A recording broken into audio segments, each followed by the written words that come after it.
நம்மாழ்வார் இவர் வைகாசி மாதம் விசாக நட்சத்திரத்திலே அவதரித்தவர். வேதம் தமிழ் செய்த மாறன் என்று மணவாழ் மாமனிகளாலே கொண்டாடப்பட்டவர்.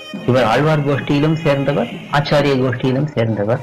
இவர் அருளிய பிரபந்தங்கள் 4: திருவிருத்தம், திருவாசிரியம், பெரிய திருவந்தாதி, திருவாய்மொழி. 4 வேதங்களுக்கு சமமாக இந்த 4 பிரபந்தங்கள். பிறக்கும் போதே சட்டம் என்கிற வாயு, அதாவது அஜ்ஞானம், அதை உதைத்து விரட்டியதாலே இவருக்கு சட்டகோபன் என்ற திருநாமம்.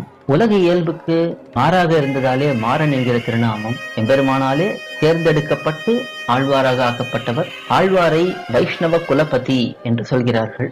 பிரபன்ன ஜன கூட்டஸ்தர் என்று சொல்லுகிறார்கள்.